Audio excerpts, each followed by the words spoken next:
Victor Ashcombe snatched the letter from his coat pocket and held it up in the middle of Caldwell's main street, reading aloud so every person within 30 feet could hear exactly what he wanted them to hear. "Says right here," he announced, loud enough to turn heads from the general store to the barbershop.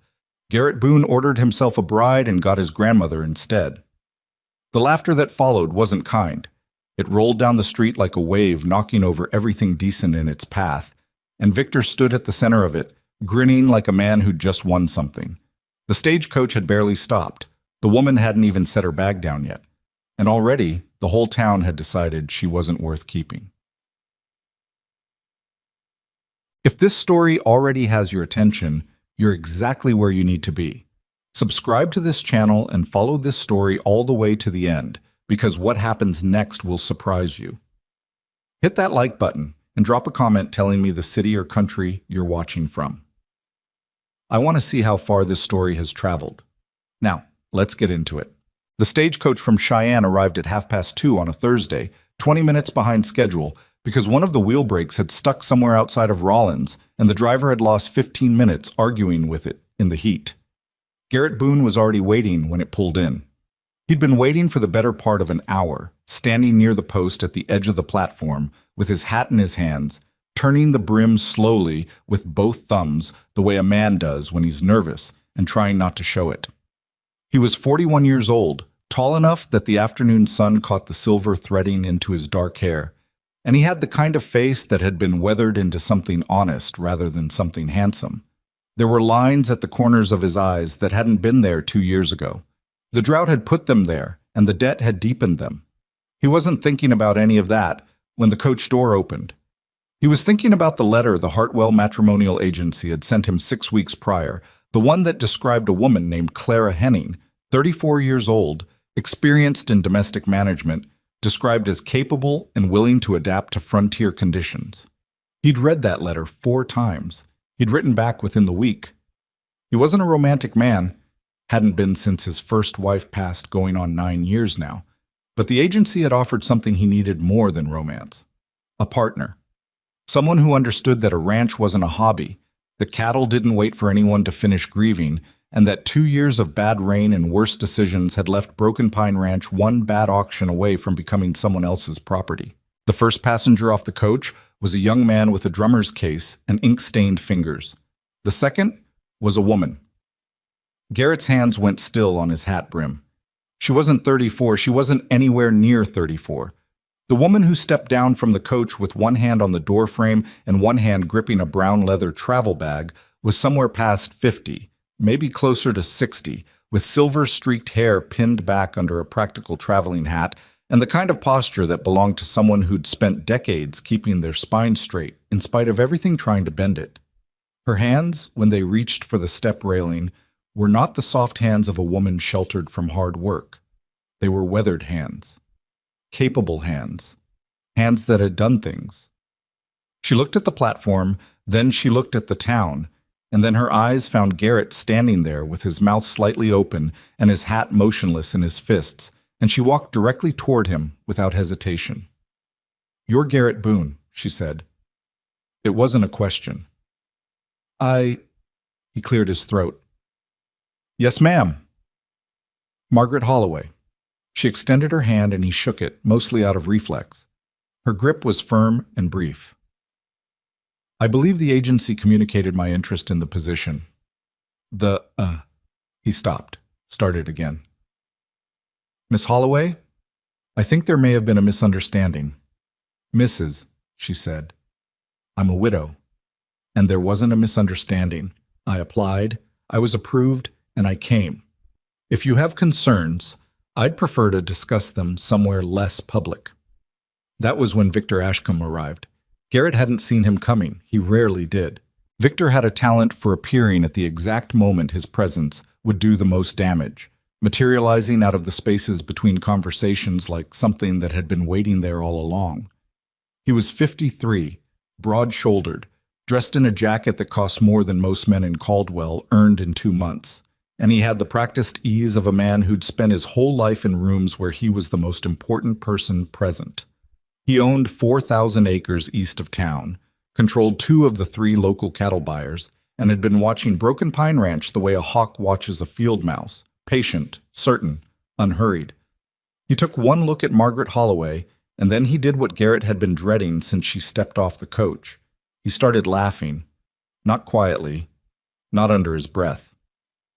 Victor Ashcombe pulled the envelope from his coat, the envelope that turned out to be a forwarded copy of Garrett's original application to the Hartwell Agency, which Garrett would later learn Victor had obtained through a contact at the county clerk's office, and he read from it out loud in the middle of the street with the kind of theatrical confidence that comes from never once being punished for cruelty.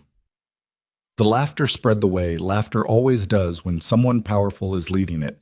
It picked up men from the barbershop steps, women pausing outside the dry goods store, a group of ranch hands who'd come in to collect supplies and now found something better to entertain them. Within 60 seconds, there were 24 people watching, and most of them were smiling in that uncomfortable way that people smile when they don't want to be the one not laughing. Margaret Holloway stood in the center of all of it and did not move. Garrett watched her face, searching for something. Embarrassment, anger, the particular wounded expression he'd braced himself to see, and he found none of those things. She was watching Victor with an expression closer to study than reaction, her eyes moving over him the way you'd assess a piece of machinery you were thinking about purchasing. Calm, interested, not bothered, Victor noticed. It irritated him more than tears would have. "Ma'am," he said, dropping the performance for something more cutting, walking toward her with a smile that didn't reach his eyes. "I'll be honest with you, because I'm a man who values directness. What Garrett needed when he placed that advertisement was a young woman. Capable hands, sure, but young ones, someone with energy, someone—" He paused, letting the word land softly before it hit hard. "Useful." "I heard you the first time," Margaret said. "I'm offering you a kindness. The stagecoach returns to Cheyenne day after tomorrow." He reached into his jacket pocket and produced a folded set of bills with the smooth motion of a man who'd rehearsed the gesture. "I'll pay your return fare myself. You'll be comfortable. No shame in it." The crowd had gone quiet in that specific way. Crowds go quiet when they're watching something they expect to turn into a spectacle. Margaret looked at the money. She looked at Victor's face. Then she bent down, picked up her travel bag from where she'd set it on the platform, and turned toward the street leading out of town. "I came to build a future," she said, "not run from one." She walked toward the ranch road, not the stagecoach depot, and she didn't look back. There was a moment, 3, maybe 4 seconds, where nobody said anything. Then Victor laughed again, but it was a shorter laugh this time, and it had a hollow place in the middle of it that hadn't been there before. Garrett looked at the retreating figure of Margaret Holloway carrying her bag toward the road to Broken Pine, and then he looked at Victor Ashcombe, holding out a fistful of money to a woman who'd already left, and something in his chest that had been wound tight for 2 years shifted slightly in its housing. He put his hat on. "Victor," he said. Victor turned. "Don't come to my property." He walked after Margaret, bobbed. They didn't talk much on the ride back to the ranch. The buckboard was narrow and the road was rutted from the dry summer, and Garrett spent most of it trying to figure out what he was supposed to say to a woman who'd just been publicly humiliated in the middle of a town that wasn't hers and had responded by picking up her bag and walking toward his problems instead of away from them. Margaret spent most of it looking at the land. Not out of politeness or distraction. She was actually looking at it, studying the grass, the fence lines, the way the creek bed had dried back from its banks, the condition of the cattle he kept in the east pasture visible from the road. Her eyes moved over it the way someone reads a page, left to right, taking things in, noting them. She had a small leather notebook on her knee that she'd pulled from her bag without comment, and twice she opened it and wrote something in a hand too small for him to read at that distance. "How long has the creek been running that low?" she asked, the first time she'd spoken since they left town. Garrett glanced at the dry bank. 2 summers. "How many head do you run?" 312 at the last count. Lost about 40 this year. She wrote something else. "What's your rotation on the east pasture?" He didn't answer right away. She looked up from the notebook. "You don't rotate. It's always—" He stopped. "No, not in recent years." Margaret made a sound that wasn't agreement or disagreement, just acknowledgement. She looked back at the pasture and wrote something else, And Garrett had the strange and unsettling experience of being assessed by a woman on the way to his own ranch, as if he were the property under evaluation rather than the person conducting it. "I want to be straight with you," he said finally, when the gate to Broken Pine came into view. "I don't know what the agency told you about what I was looking for." "I know what you were looking for," she said. "Then you understand why you're uncomfortable." She nodded, not unkindly. "Yes, you wanted someone young enough to be a wife in the full sense of the word, someone who might give you children, or at least the possibility of them.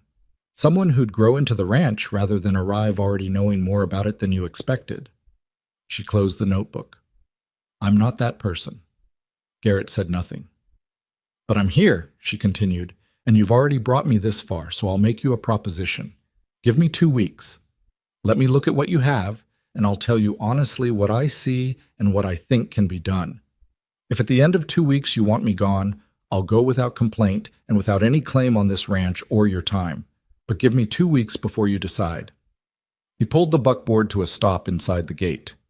"2 weeks," he said. 2 weeks. He climbed down and helped her with her bag, and she followed him across the yard to the house, and somewhere behind them the gate swung shut in the dry Wyoming wind. Hugged. The ranch hands took one look at Margaret Holloway and didn't bother hiding what they thought. There were 3 of them full-time, a 26-year-old named Dex, who'd been with Garrett for 4 years and had opinions about everything, a quiet man named Rafe in his mid-30s who mostly kept to himself, but wasn't above a smirk when Dex was driving one, and a 17-year-old they all called Coop, whose real name was something like Theodore, but who'd earned the nickname by spending his first week building a chicken coop so lopsided that it became a permanent reference point for anything done badly. Dex was the one who voiced it. "She's going to be the one running things?" he asked, and he didn't ask it quietly. Garrett said, "She's a guest for the time being. Show some manners." "I'm not saying it's wrong," Dex said, walking alongside Garrett toward the barn with his voice adjusted to something that was technically lower but in no way private. "I'm just asking, because she's got to be, 60? "She's here," Garrett said. "That's all you need to know." Margaret, walking 15 feet behind them, heard every word. She didn't say anything about it. What she did, starting the next morning before 6 o'clock, was begin. Garrett came down to find her already at the kitchen table with her notebook and a mug of coffee she'd made herself, studying what turned out to be his breeding records.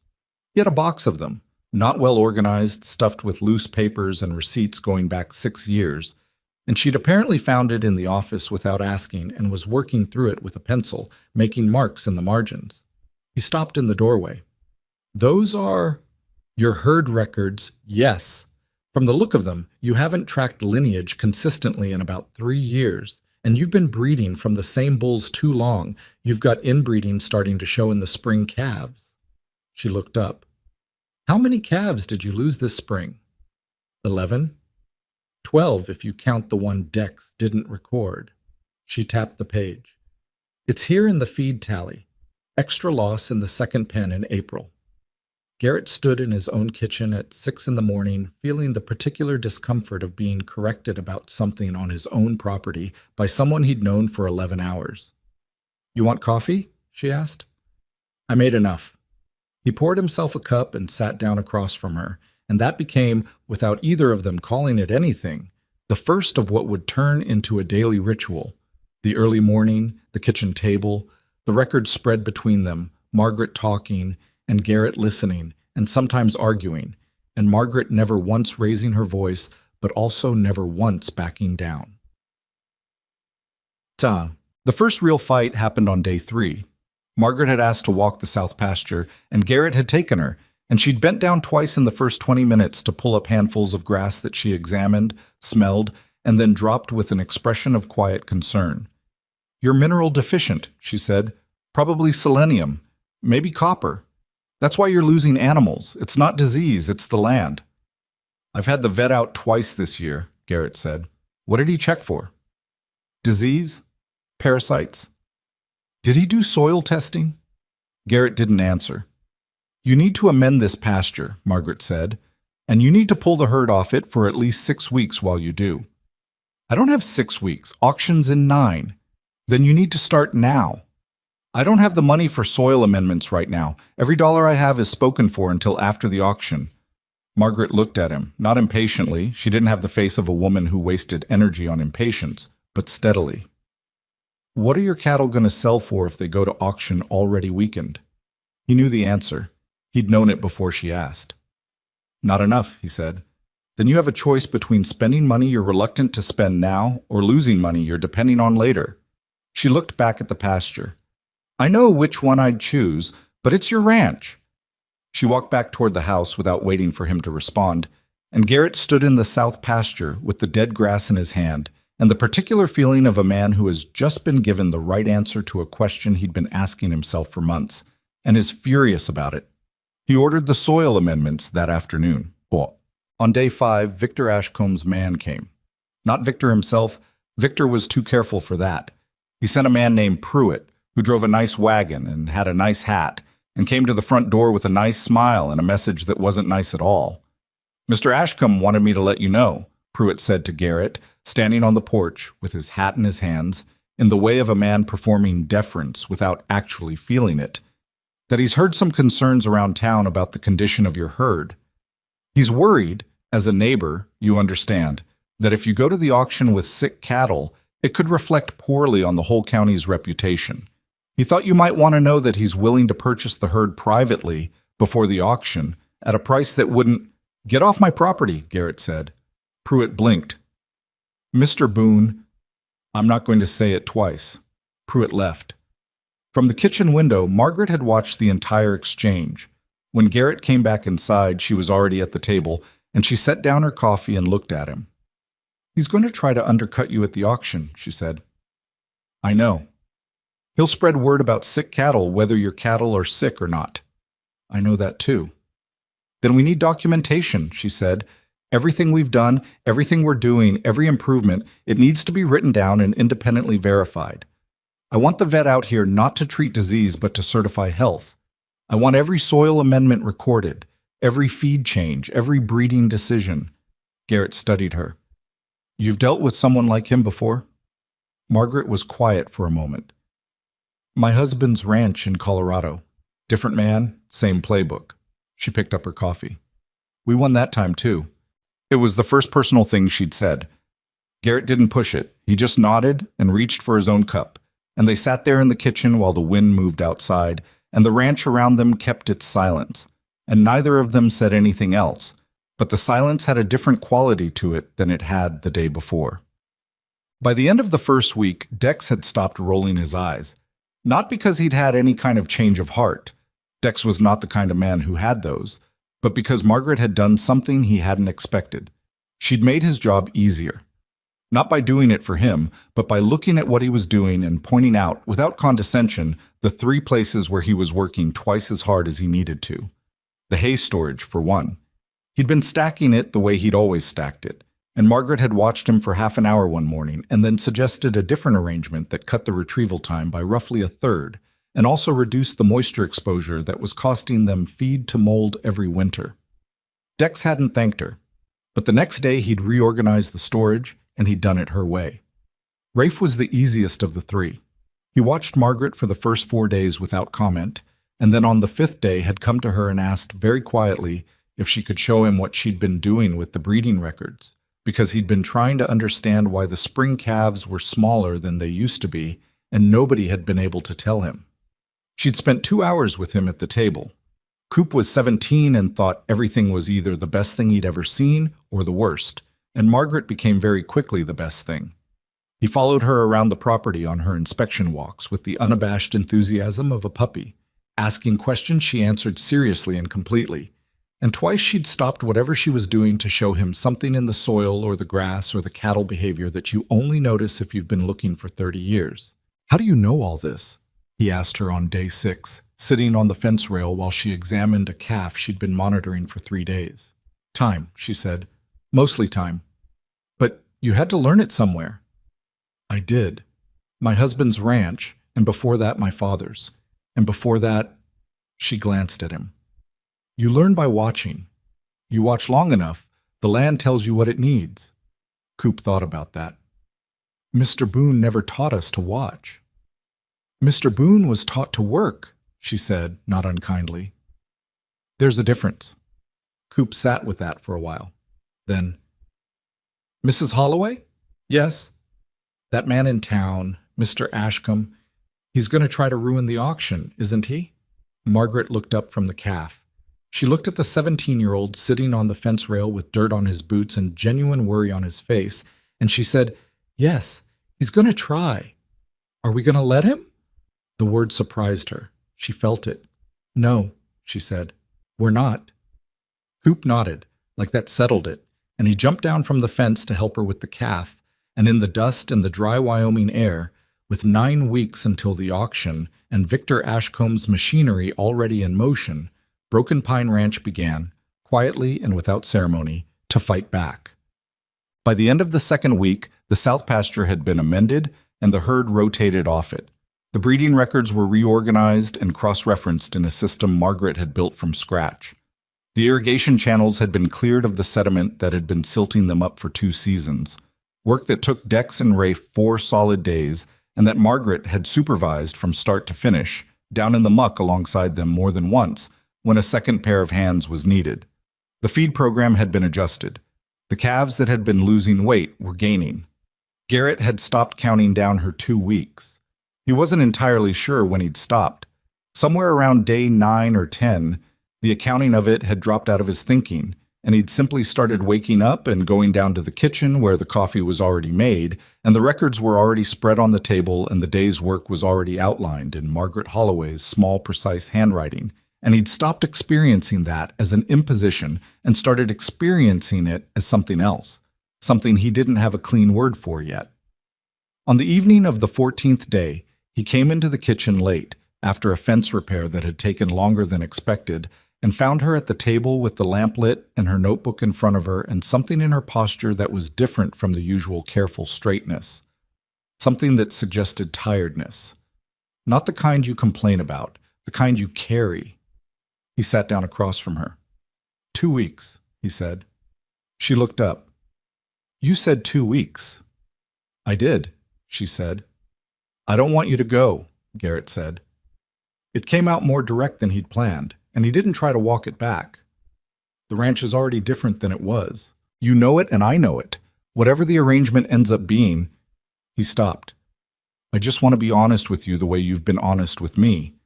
I want you to stay. Margaret looked at him for a long moment, not searching exactly, more like testing the weight of what he'd said, checking it for solidity. The auction is in 7 weeks, she said. I know. Victor Ashcombe is going to make it harder than you expect. I know that too. And you still want me here? Yes. She picked up her pen. She looked down at the notebook. And then she said quietly, All right. Outside, the Wyoming dark had settled over Broken Pine Ranch, over the south pasture just starting to come back, over the reorganized hay storage, over the calves gaining weight in the pen, over the breeding records finally telling a coherent story. The wind moved the dry grass and rattled the gatepost, and somewhere in the barn, one of the horses shifted and stamped, and Margaret Holloway turned a page in her notebook and began writing the next day's work. She had 7 weeks. She intended to use every one of them. The 7th week started the way the 6th had ended, with work that didn't stop because the sun went down and started again before it came fully back up. Margaret had reorganized her days into a rhythm that the ranch hands had stopped questioning somewhere around week 3. She was up at 5:15, coffee made by 5:30, records reviewed before Garrett came down at 6. By the time Dex and Rafe arrived at the barn, she'd already done a walking inspection of the closest pens and had her notes ready. It wasn't performance. It wasn't proving anything. It was simply how she'd operated for the better part of 4 decades, and she saw no reason to change it because she was in Wyoming instead of Colorado. What she hadn't expected was how much the land would talk to her. Not in any mystical sense. Margaret Holloway was not a mystical woman. But every piece of land has a logic to it, a pattern of what it wants and what it resists, and she'd learned a long time ago that the fastest way to understand a ranch was to stop telling it what you needed and start paying attention to what it was already saying. Broken Pine had been saying the same things for probably 3 years, and nobody had been listening. The south pasture was the loudest. She'd caught it on the ride in, the color of the grass, the way it lay flat instead of holding itself up, the particular dull quality of it that meant the soil underneath was exhausted rather than just dry. Drought had made everything look bad, but drought alone didn't explain the cattle losses. Animals on drought-stressed land get thin. They don't get weak in the specific way Garrett's herd was weak. The brittle hooves, the rough coats, the calves that came small and stayed small. That kind of weakness was nutritional, mineral, the kind that builds up over years of land that's been asked to give more than it's been given back. She'd been right about the selenium. The soil test confirmed it 10 days in, selenium deficiency throughout the south pasture, borderline copper levels in the east, and a pH problem in the field closest to the creek that had been quietly reducing the nutrient uptake for probably 2 full growing seasons. It wasn't one thing. It was never one thing. It was 3 years of small decisions that each seemed reasonable in isolation, adding up to a situation that looked, from the outside, like bad luck. Garrett had stood over those soil results with his jaw set in the way she'd come to recognize as the expression he wore when reality was confirming something he'd been hoping wasn't true. The vet said it was probably disease, he said. The vet was looking for disease, Margaret said. You find what you look for. He'd been quiet for a moment. How long to fix it? The pasture? 6 months to a year before it's fully productive again. But the herd will respond to the mineral supplementation faster. 4 to 6 weeks, you should see visible improvement. She tapped the results page. The good news is your cattle aren't sick. They're malnourished, and that's fixable. The auction's in 7 weeks. I know. Will they be ready? She'd looked at him straight. They'll be better than they've been in 2 years. Whether that's ready enough depends on what kind of fight Victor picks. That had been the pivot point. Because the moment she said Victor's name, both of them felt the weight of what was actually at stake shift from the land problem into something sharper and more immediate. Victor Ashcombe had not been idle. The rumors started in the 3rd week and gathered speed the way rumors do in small places.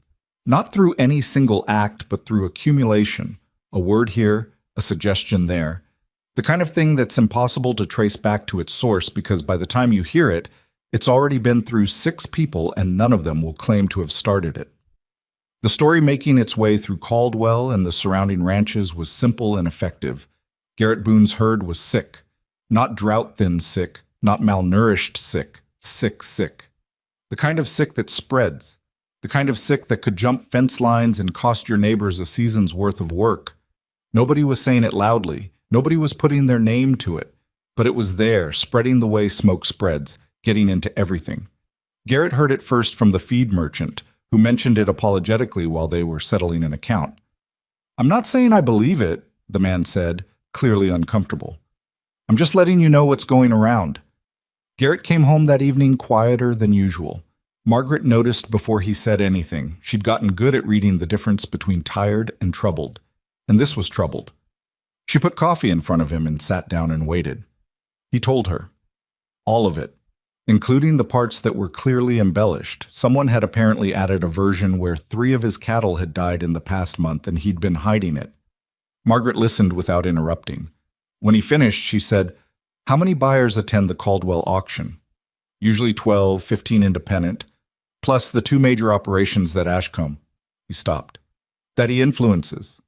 So if he poisons the independent buyers before the auction, what does he have left? A herd nobody wants to buy. And then he steps in with a private offer. At whatever price he decides to offer, Margaret nodded slowly. We need an inspection. I was going to call the vet. Not the vet, she said. Not just the vet. We need someone the buyers will trust. Someone with no connection to this county, no relationship with Ashcombe, no reason to be anything but impartial. She picked up her coffee. Do you know anyone at the State Livestock Board? Garrett thought. There's a man, Harold Fitch. He did the county inspection 2 years ago, seemed straight. Can you reach him? I can try. Try tomorrow, she said. And in the meantime, she slid a piece of paper across the table that she'd apparently already prepared, which meant she'd been thinking about this before he came home, which meant she'd heard something herself or had simply calculated that it was coming. I want to start a documentation file. Every treatment we've done, every soil amendment, every feed change, every weight record. I want it dated and witnessed where we can manage it. If someone's going to make claims about this herd, I want a paper record that tells a completely different story. Garrett looked at the paper, at the neat columns she'd already drawn up, at the fact that she'd had it ready. You knew this was coming, he said. I know men like Victor Ashcombe, she said simply. When the ranch starts improving, he'll get anxious. Anxious men make moves. She folded her hands on the table. We just need to be further ahead than he expects. Dex found out about the rumors through a girl he was seeing in town, who'd heard it from her employer, who'd heard it from someone at the feed store. And he came back to the ranch 2 days later with the particular expression of a man who's been defending something and wants credit for it. I told her it wasn't true, he said to Garrett in the yard in the early afternoon. I told her our herd was fine. It is fine, Garrett said. I know that. But Dex pushed his hat back. People are saying things.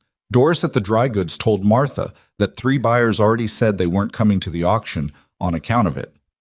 Garrett said nothing. He didn't have anything to say that would make it better.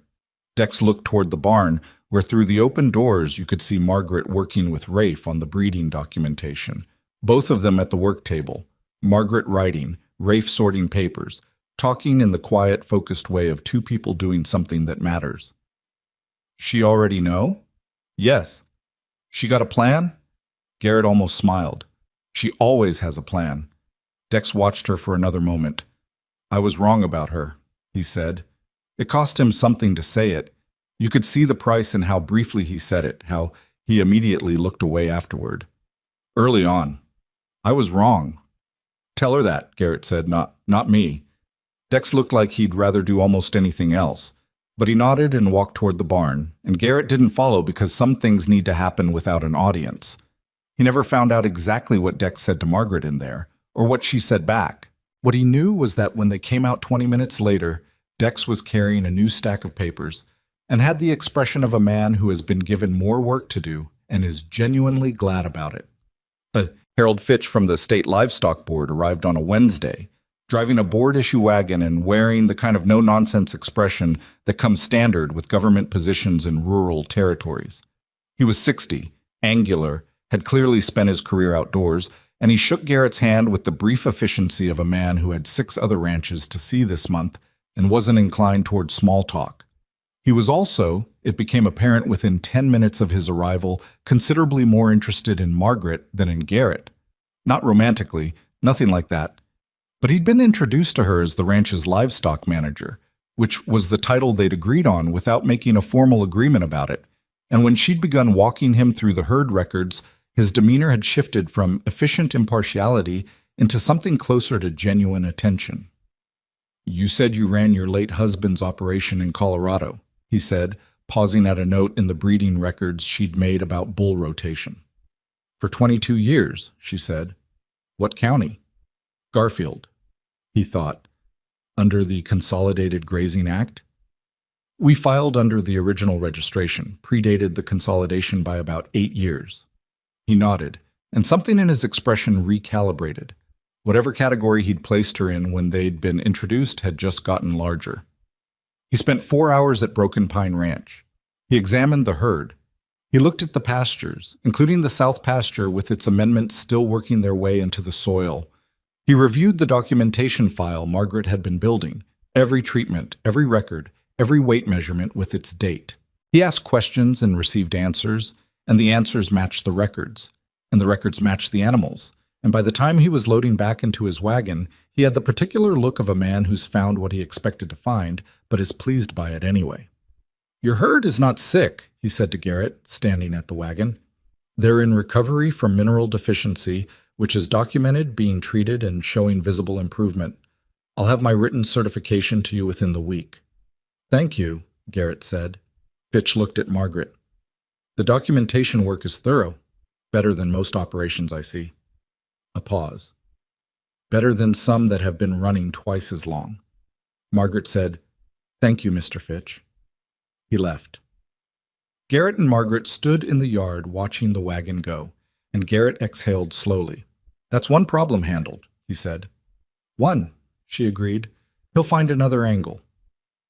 She was right. The delivery interference started in week 5. The first sign was the mineral supplement shipment that arrived 2 weeks late with no explanation from the supplier, a supplier Garrett had used for 6 years without incident.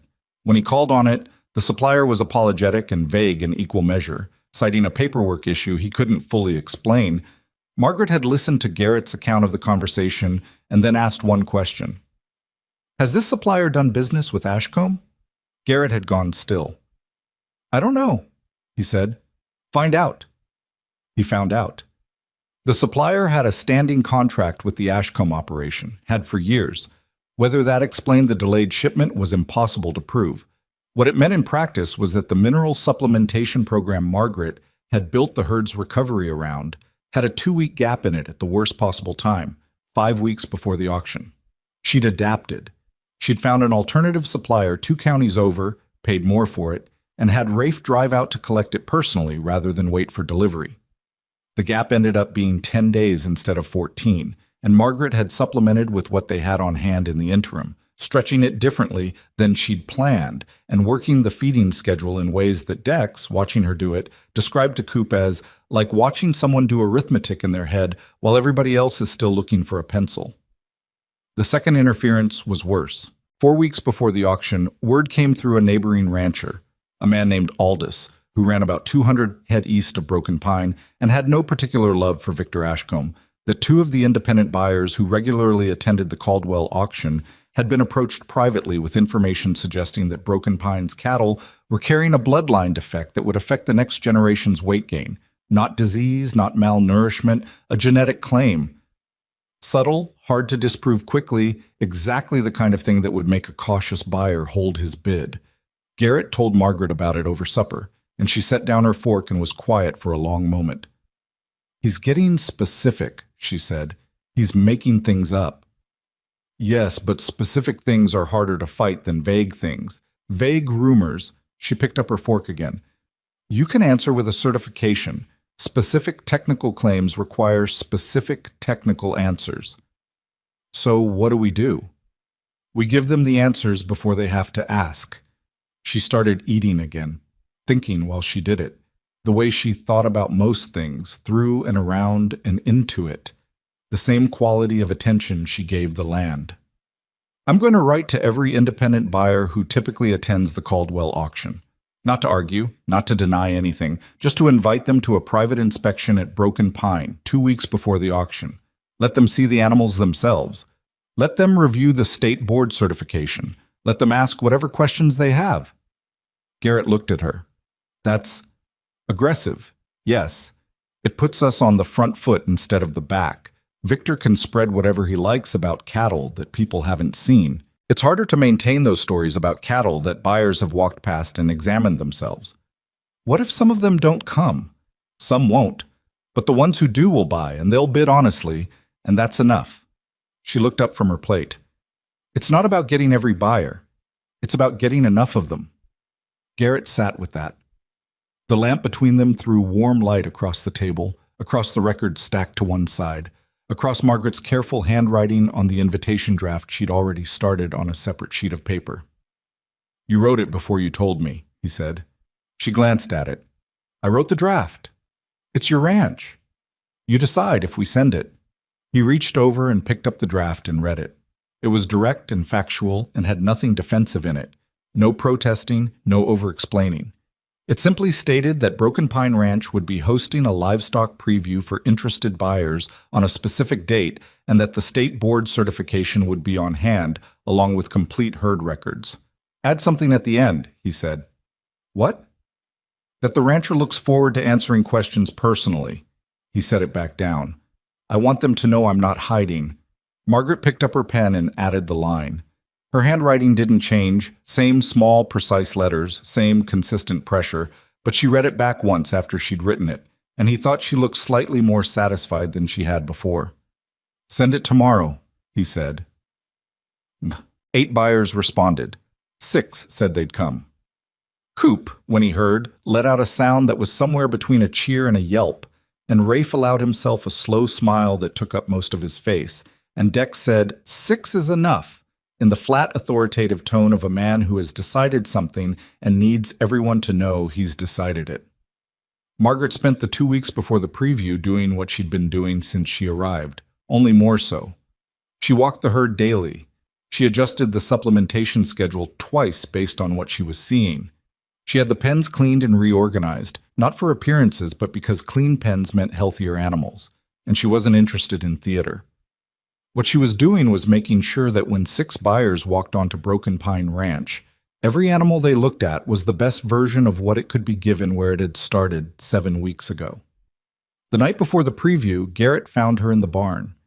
She was with one of the older cows, a 7-year-old that had been borderline during the worst of the mineral deficiency and had taken longer to respond to the supplementation than Margaret had liked. She was crouched beside the animal, in the hay, one hand on the cow's side, not doing anything in particular, just being there. Garrett leaned on the stall door. "She doing all right?" "Better," Margaret said. "She'll do." He was quiet for a moment. The barn around them was the quiet of animals settled for the night, the particular peace of large creatures breathing, shifting, standing in their rest. "You nervous?" he asked. Margaret considered it honestly, the way she considered most things. "No," she said. "I've done the work. The work is what it is." She stood, brushing hay from her knee. "Are you?" "Some," he admitted. She looked at him. "The buyers are going to see what's here, Garrett. What's here is good. Not perfect." She gestured at the cow. "Not everything I'd want it to be, but good. And honest." She moved past him toward the barn door. "Honest is harder to argue with than you'd think." She left him there with the animals and the lamplight, and Garrett Boone stood in his own barn on the eve of the most important day his ranch had seen in 2 years, and felt, not for the first time since that stagecoach rolled in, that the person who had shown up was not what he'd expected and was exactly what he'd needed, and that those two things, as it turned out, were not as different as he'd once believed. The preview was tomorrow. The auction was in 2 weeks. And Victor Ashcombe, who had been very quiet for the past 10 days, was not the kind of man who stayed quiet for any good reason. The 6 buyers arrived on a Friday morning, spread across 2 hours, coming in wagons and on horseback from 3 different directions, the way people do when they've each made their own separate decision to show up, and none of them want to look like they coordinated it. Garrett met each one at the gate personally. He dressed for it, clean shirt, good boots, hat brushed, without overdoing it, because overdoing it would have looked like desperation, and desperation was the one thing he couldn't afford to show. He shook hands and made small talk about the roads and the weather and the price of feed, the universal language of men who work land for a living, and he walked each one toward the main pen where Margaret was already waiting. She was wearing what she always wore, practical clothes, sensible boots, her silver hair pinned back, and she had the documentation file under one arm and Harold Fitch's state board certification on top of it. And when the first buyer, a compact man named Reeves from 2 counties north, looked her over with the brief evaluating glance that men of his generation gave to women in professional contexts, she met his eyes and said, "Thank you for making the trip, Mr. Reeves. Let's start with the herd record so you understand what you're looking at before you look at it." Reeves blinked, then he nodded. Margaret opened the file and started talking, and within 4 minutes, Reeves had stopped looking at her like she was an unexpected variable and started looking at her like she was the most useful person in the yard. Garrett watched it happen with all 6 of them. It didn't happen at the same speed. Some of the buyers took longer than others to stop subtracting points for her age and gender and start adding them for her knowledge. But it happened with all of them, at some point during the morning, that shift in how they were listening to her, from polite to actual, from waiting for her to finish to wanting her to continue. She walked them through the herd systematically, not randomly. She had a sequence to it, the animals that showed the clearest recovery first, so the buyers could see what the supplementation program had accomplished, and then the ones that were still catching up, so they couldn't accuse her later of hiding anything. She named every problem that had existed when she arrived and what had been done about it. She showed them the soil results and the treatment records and the weight logs and the breeding documentation, and she answered every question directly and without decoration. At one point, a buyer named Halloran, older, skeptical, the kind of man who'd been fooled before and made sure everyone knew it, held up one of the weight records and said, How do I know these numbers are real? Margaret said, You don't, from the paper alone. But the animals are in front of you, and you're welcome to weigh any three of your choosing right now. We have a scale. Halloran looked at her for a moment. Then he picked three animals. They weighed them. The numbers matched the records within acceptable variance. Halloran handed the records back without comment, but he stayed for the rest of the morning and he asked more questions than anyone else, and Margaret answered all of them. By noon, 5 of the 6 had confirmed they'd be at the Caldwell auction. The 6th, a young buyer named Pershing, who'd come mostly out of curiosity and who Garrett suspected was still building his operation and not quite ready to make a move this size, shook hands on his way out and said he'd be back next year, and that was good enough. When the last wagon had left, Garrett and Margaret stood at the gate, and Dex and Rafe and Coop came out of the barn where they'd been pointedly doing other things all morning, and the 5 of them stood in the yard in the afternoon heat, and nobody said anything for a moment. Then Coop said, 5 out of 6.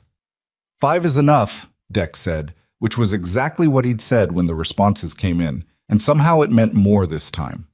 Margaret was already opening her notebook. Victor Ashcombe found out about the preview within 48 hours. Garrett expected that. What he didn't expect was how long Victor went quiet afterward. 5 days of nothing, no Pruitt at the gate, no rumors filtering back through town, no unusual activity that any of the neighboring ranchers reported. 5 days of silence from a man who'd been making noise for 7 weeks straight. It made Margaret more watchful, not less. He's not done, she said on the 3rd quiet day, not looking up from the irrigation records she was updating. He's recalculating. Maybe he figured out it wasn't going to work, Garrett said. She looked up then. Men like Victor don't figure that out. They find a different angle. She went back to the records. We need to be ready for something we haven't anticipated. What they hadn't anticipated arrived 9 days before the auction, and it came from a direction that surprised even Margaret. A man named Callum Webb showed up at the ranch on a Tuesday afternoon, riding alone on a good horse, and asked to speak to Garrett privately. He was in his mid-40s, weathered and quiet, with the look of someone who'd spent years working outdoor jobs and was currently uncomfortable about something specific. Garrett knew him slightly. Webb had worked for Victor Ashcombe as a ranch manager for close to 6 years, running the day-to-day operations of the Ashcombe spread while Victor focused on the business side. He'd left the Ashcombe operation about 8 months ago, and the story around town was that it had not been a friendly parting. Garrett brought him inside. Margaret was in the kitchen and made no move to leave, and Webb glanced at her once and then apparently decided she was staying regardless and directed his attention to Garrett. I heard what's been going on, Webb said. He was holding his hat in both hands and turning it slowly, almost exactly the way Garrett had held his own hat on the platform the day the stagecoach arrived, and Garrett noted the similarity. The rumors, the delivery trouble, the buyer interference. Word gets around, Garrett said. I know where it's coming from, Webb said, and I know more than that. He stopped turning the hat. When I was working for Ashcombe, I handled the correspondence for his land acquisitions. I know about the foreclosure scheme. The kitchen went very quiet. Margaret set down her pen. What scheme? Garrett said. It wasn't really a question. Webb laid it out. It took about 15 minutes, and it was worse than what Garrett had guessed. Victor hadn't just been opportunistically trying to acquire Broken Pine Ranch. He'd been systematically setting up its failure for close to 18 months. The delivery interference wasn't spontaneous. There were letters arranging it, sent through intermediaries to suppliers and buyers alike. The rumor campaign had a source, a man in Victor's employ whose only job, as far as Webb could tell, had been to visit saloons and feed stores and barbershops and mention things. The marriage contract interference was there too. Webb had personally seen correspondence between Victor and someone at the Hartwell agency, a letter suggesting that any bride sent to Garrett Boone be, as Victor had phrased it, unsuitable for the rigors of the position. At that, Margaret's expression didn't change, but her pen, which she'd picked back up without looking at it, went still. He tried to make sure the agency sent someone who couldn't help, Garrett said. Yes, Webb said, Webb. And instead they sent me, Margaret said quietly. Webb looked at her. He made the mistake of assuming the agency would cooperate with the spirit of his suggestion rather than just the letter of it. He said unsuitable. They sent a widow with 40 years of ranching experience. A pause. I think whoever handled your application at the agency either didn't understand what he was trying to do or decided to ignore it. Margaret said nothing. She was looking at the table, at her notebook, at the pen in her hand, and whatever she was thinking she kept to herself for the moment. But her jaw was set in a way Garrett hadn't seen before. Not anger exactly, something harder and more deliberate than anger. "Why are you telling us this?" Garrett asked Webb. Webb was quiet for a moment. "Because he owed me 6 months of wages when I left, and instead of paying them, he threatened to tell people I'd been falsifying his feed records, which I hadn't." He looked down at his hat. "I've been waiting for a situation where what I know is worth something. This looks like that situation." "Will you testify?" Margaret asked. Webb looked at her. "Testify to what? There's no court case." "Not yet," she said, "but the Caldwell auction is 9 days away, and what you've described is a coordinated scheme to defraud a ranchie, a rancher, and manipulate a livestock market. That's not just a neighbor being difficult. That's something a county official would want to know about." She folded her hands on the table. "And the independent buyers who are coming to that auction, men who value fair dealing, would want to know they've been manipulated as much as Garrett has." Webb thought about it. It took a while. He looked at his hat, looked at the table, looked at the wall. Then he said, "I've got letters. Copies I made before I left because I knew someday I might need them." "Can you get them here before the auction?" Margaret asked. "I can have them here by Thursday." "Thursday," she said. "Good." She wrote the day in her notebook. The letters arrived Thursday as promised, a thick envelope that Webb delivered personally, saying almost nothing when he handed it over, just nodding once and leaving. Margaret and Garrett spent that evening at the kitchen table going through them, Garrett reading and Margaret cataloging, building a second documentation file that sat beside the first one and told a completely different story than the one Victor had been trying to construct for 18 months. It was late when they finished. The lamp had burned low, and Garrett's coffee had gone cold unnoticed, and outside the Wyoming dark had settled into the kind of deep quiet that only exists in places far enough from towns that you can hear the absence of noise. "This is enough," Margaret said, setting the last letter down. "Enough to do what with? Enough to take to the county land office tomorrow morning, and enough to share with the buyers before the auction." She looked at him. "I want to write to Reeves tonight. He's the senior buyer of the group, and if he goes in knowing what's in these letters, he'll make sure the others do too." Garrett looked at the pile of letters, at 18 months of Victor Ashcomb's careful, patient maneuvering laid out in black ink on paper, at the document that proved someone had tried, deliberately and specifically, to make sure Broken Pine Ranch failed, and that the man it was meant to help never got the kind of help that might actually save it. "He tried to control who the agency sent," Garrett said. "Not for the first time, but quietly, the way you say something when it's still settling into what it means." "Yes. Because he knew if I got someone capable, someone who actually knew ranching, the plan wouldn't work," Margaret said. "A capable partner would have found the same problems I found, would have documented the same things, would have been exactly as inconvenient to him as I've apparently been." She picked up her pen. "He planned for a young woman who'd be overwhelmed. He didn't plan for someone who'd seen his type before." Garrett was quiet for a moment. "How many times have you seen his type?" She thought about it honestly. 3. Once in Colorado when my husband was alive, once after he passed and someone tried to buy the ranch, for a fraction of what it was worth, and once in between when a land speculator tried to tie up our water rights through a legal claim that turned out to be fraudulent." She paused. "We won all 3 times. What made the difference?" "Documentation," she said, "and not panicking." She started writing the letter to Reeves, and not letting anyone tell you what something is worth when you know what it's worth yourself. The county land office took the letter seriously, in the way that offices take things seriously when the evidence is clear and the person presenting it is calm and organized, meaning they opened a file, they asked questions, they assigned someone to look into it, and they gave no indication of when or whether anything would actually happen before the auction. Margaret had expected that. She told Garrett on the way there that the official process would move at its own speed regardless of their timeline. and that the value of filing wasn't immediate action, but rather the existence of a record that Victor couldn't ignore or erase. Once it's filed, she said in the wagon on the way back, it changes his calculation. He knows there's a file. He knows that anything he does at the auction now has an official context around it. You think that'll slow him down? I think it makes him less likely to try something dramatic, she said. He's careful. Careful men don't like situations where their moves are being watched officially. She was right about that, up until the morning of the auction, when Victor Ashcombe apparently decided that careful was not the posture that served him best anymore. The Caldwell auction was held on the open ground south of town, the same flat stretch of dry grass that had hosted the annual event for going on 20 years. By 8 in the morning, there were already 36 people milling around. Ranchers, buyers, hands who'd come in with their employers, townspeople who came every year because it was something to see.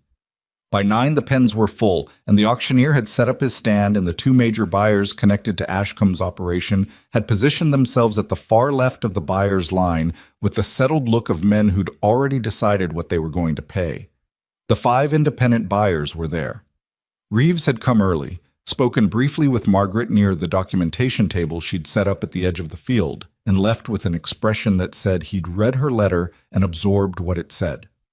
The others arrived in 1s and 2s over the following hour, each stopping at the table, each leaving with a copy of the state certification and the summary of Webb's letters that Margaret had prepared.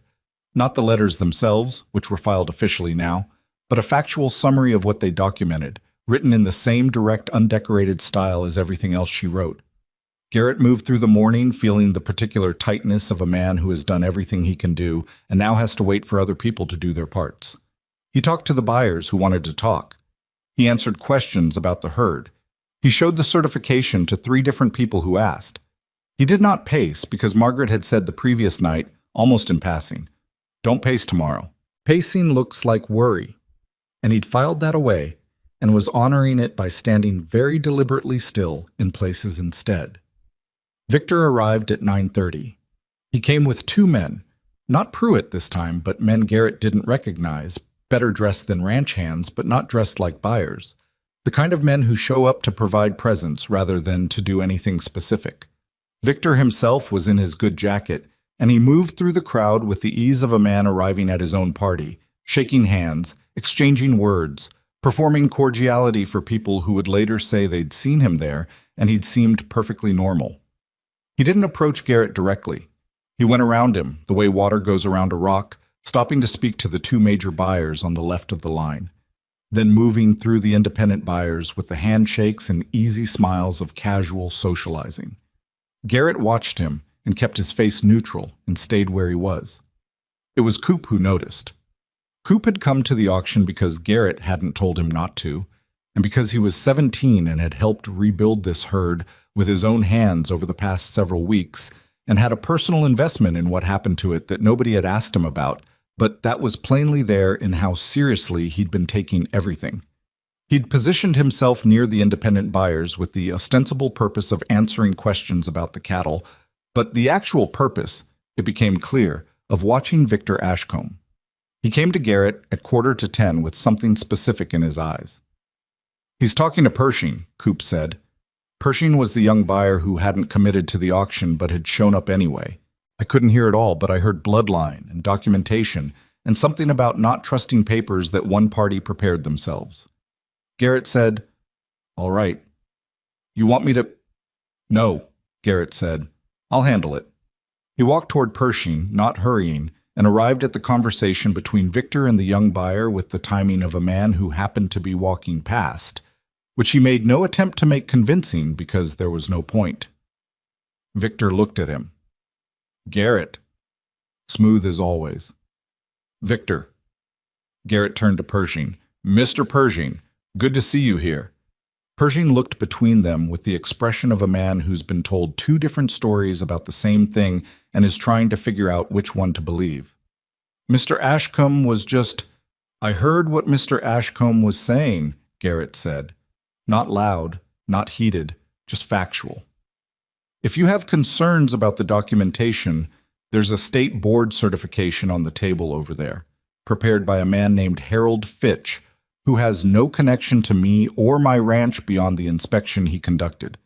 You're welcome to contact him directly if you'd like to verify it." He looked at Victor. "Is there something specific in the documentation you'd like to discuss?" Victor smiled. "Just making conversation, Garrett." "Sure," Garrett said. He walked back to where he'd been standing. He didn't look back. 20 minutes later, when Margaret took her place near the documentation table as the auction was preparing to begin, Victor made his move. He walked toward her across the open ground with his 2 men slightly behind him and the crowd around the auction ground busy with its own preparations. And he stopped in front of her documentation table and looked at it, and then looked at her with the expression of a man who has decided that a certain kind of directness is his best remaining option. "I want to give you credit," he said. "You've been more trouble than I expected." Margaret looked up from the file she'd been organizing. "Good morning, Mr. Ashcombe. I'm going to say something to you before this starts, and I want you to hear it plainly." He put both hands on the edge of the table and leaned on them slightly. "A woman your age, with no legal standing on this property, interfering in a business arrangement that's been developing for the better part of 2 years, that's a serious position to be in. I could make the next several months very uncomfortable for you." "You've been trying to do that for 7 weeks, Margaret said. Her voice was the same temperature it always was. "I found it manageable so far." Victor's jaw tightened. "I have buyers in that line who'll follow my lead regardless of your paperwork." "You have 2, she said. "I have 5, and one of your 2 is reconsidering." She closed the file. "I know about the letters, Mr. Ashcombe, the ones you sent to the suppliers, the one to the Hartwell agency." She looked at him steadily. "The county land office has copies." Mr. Webb was quite thorough. The name hit him. She saw it. A quick contraction around the eyes, there and gone in less than a second, but there. "Webb doesn't know what he thinks he knows," Victor said. "That'll be for someone official to determine." She picked up the file and held it against her chest. "But I'd suggest that anything you do here today gets added to what's already in that file, because it will be." Victor straightened. He looked at her for a long moment, the full assessing look of a man recalculating in real time, and then he said very quietly, "A grandmother knows nothing about modern ranching." It was the cruelest thing he could have reached for, and they both knew it. Margaret didn't flinch. She tilted her head slightly, the way she did when she was thinking something through rather than reacting to it. "My grandmother," she said, "ran 400 head through 2 droughts and a cattle price collapse in the 1840s and died with the ranch intact and debt-free." She picked up Harold Fitch's certification from the table and held it up so he could see it clearly.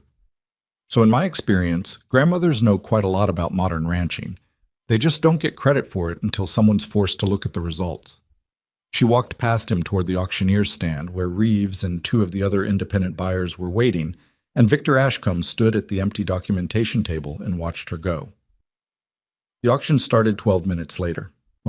What happened at the Caldwell auction in the following 2 hours was not dramatic in the way that confrontations and stories tend to be dramatic. There was no shouting, no single moment that everyone would later describe as the turning point. What there was, instead, was something quieter and in its way more decisive. The independent buyers bid.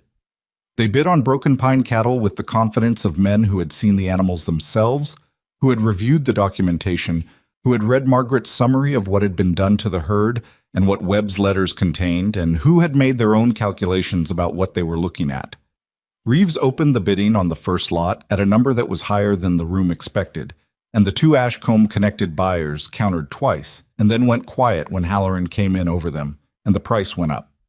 Garrett stood at the edge of the bidding floor and kept his face still and his hands in his pockets, and beside him, close enough that her shoulder was almost at his arm, Margaret watched the numbers with the focused attention of someone doing arithmetic in their head.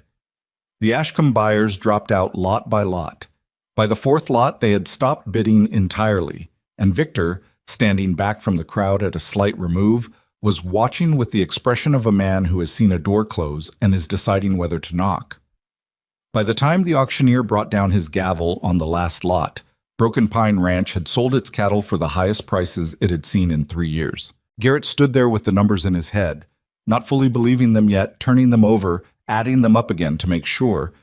And Coop grabbed Rafe's arm, and Rafe shook him off, but he was smiling, and Dex said nothing for almost 30 seconds, which was the longest he'd gone without speaking in 6 weeks.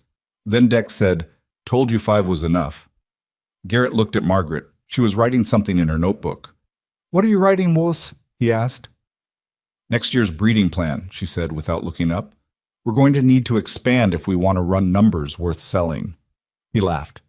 It surprised him. Came out before he decided to do it, genuine and unguarded, and Margaret looked up at the sound of it with something in her expression that wasn't quite a smile, but was the thing that lives adjacent to one. Across the auction ground, Victor Ashcombe was walking toward his wagon with his 2 men behind him, and he did not look back, and the crowd around him parted in the way crowds part around someone who has just lost something publicly, and everyone has noticed. Garrett watched him go. Then he looked back at the woman beside him, at the notebook and the pen and the silver hair in the afternoon light, and he thought about everything that had happened in the 9 weeks since the stagecoach rolled into Caldwell. The soil tests and the breeding records, and the late nights at the kitchen table and the morning coffee already made, and the way she'd walked away from Victor's money on the platform without a backward glance. And he felt the weight of the past 2 years lift off his chest by some significant portion. Not all of it, not yet, but enough. "Thank you," he said. Margaret capped her pen. "The work isn't done yet," she said. "I know. There's the debt to settle, the land office file to follow up on. The South Pasture still has another month before it's fully productive." She tucked the notebook under her arm. "And we need to talk about the breeding program seriously because what we sold today is the floor, not the ceiling." "I know all that," Garrett said. She looked at him. "Then why are you thanking me?" "Because the floor is still standing," he said, "and 7 weeks ago it wasn't." Margaret looked at the auction ground, at the empty pens, at the buyers still settling their accounts at the table, at the dust settling in the afternoon air over a sale that had gone differently than one man had planned, and exactly as it needed to go. "The floor was always standing," she said quietly. "It just needed someone to clear the debris off it." She walked toward the table to collect the documentation file, and Garrett followed, and behind them the auction ground emptied in the slow, unhurried way of a place where the main event is over, and what comes next is just the ordinary work of a day. The debt settled in stages, the way debt always does when you're paying it back honestly instead of running from it. The first payment went to the bank the Monday after the auction. Garrett drove into Caldwell alone, which he'd insisted on, and came back 2 hours later looking like a man who had just set down something very heavy that he'd been carrying for a long time. He didn't say much about it when he got back. He unsaddled his horse, came into the kitchen where Margaret was working on the expanded breeding projections she'd started at the auction ground, poured himself coffee, and sat down. "How much left?" she asked, without looking up. 2 more payments," he said. "Spring and fall next year, if the projections hold." She nodded and kept writing. "The bank manager asked about you," he added. She looked up then. "Wanted to know if you were staying on," Garrett said. He was looking at his coffee cup. "I told him that was between us." Margaret looked at him for a moment, then she looked back at her notebook. "What did you tell him after that?" "I told him I hoped so." She didn't respond to that directly. She wrote something in the notebook and turned a page, and the kitchen was quiet except for the scratch of the pen and the wind outside doing what Wyoming wind does, which is push against everything without distinguishing between what deserves it and what doesn't. But her pen had slowed slightly, and Garrett, who had gotten better at reading the small signals she gave, noticed. He didn't push it. He drank his coffee and let the morning be what it was. Petit. The investigation into Victor Ashcombe moved at the speed of official things, which is to say, slowly, and with many procedural steps that nobody explained thoroughly to the people most affected by them. What Garrett knew, from the county land office, and from a brief conversation with the territory's livestock commission representative who came through Caldwell in the 3rd week after the auction, was that the file was open, the letters were being reviewed, and Callum Webb had given a formal statement. What the investigation meant in practice, for the immediate present, was less clear. Victor was still on his property. He was still at 4,000 acres. He was visibly quieter than he'd been, and Pruitt had not appeared at Broken Pines Gate since before the auction. But quieter was not the same as gone, and Margaret was careful not to let the relative calm after the auction translate into lowering their guard. "He'll try to interfere with the investigation," she said one evening, about 2 weeks after the auction, when Garrett mentioned that he hadn't heard anything new from the land office. "You think he has people there?" I think he's been operating in this county for 20 years and has relationships everywhere, she said. I'm not saying the investigation will fail. I'm saying it'll take longer than it should, and some of what he did will get lost in the process. She looked across the table at him. That's how it works with men who have money and connections. The consequences come, but they come partial and late. Garrett sat with that. It was true, and he knew it was true. And there was something genuinely frustrating about the gap between what justice was supposed to look like and what it actually looked like in practice. Does that bother you? He asked. That he might not face the full of it? Margaret considered the question seriously, which was the only way she considered questions. What bothers me more is the ranchers he's done this to before us who didn't have Webb's letters and didn't have the documentation and lost everything without anyone opening a file. She picked up her pen. At least the file is open now. At least Webb's statement is on record. That's something, even if it's not everything. It was not the answer that made him feel better, but it was the honest one, and he'd learned by now to prefer her honest answers over the comfortable kind. What changed the investigation's momentum wasn't anything Garrett or Margaret did. It was the neighbors. Aldous, the rancher to the east who'd warned them about the buyer interference, came to Broken Pine 3 weeks after the auction with his hat in his hand and a look of determined discomfort that Garrett recognized as a man preparing to say something difficult. He sat at the kitchen table, which was where most important conversations at Broken Pine happened now, which said something about how the ranch had reorganized itself around that room and the woman who worked in it, and he told them that he had his own history with Victor Ashcombe. A water rights dispute 3 years ago that he'd settled for less than it was worth because Victor had made the legal costs too high to sustain. He'd been paying for that settlement ever since in the form of reduced access to the East Creek during the dry months. I didn't fight it then, Aldous said, because I didn't have anything to fight with. He looked at Margaret. But I heard about Webb's letters, and I've got my own paperwork from that water rights business that I never threw away. He spread his hands on the table. I want to add it to the file.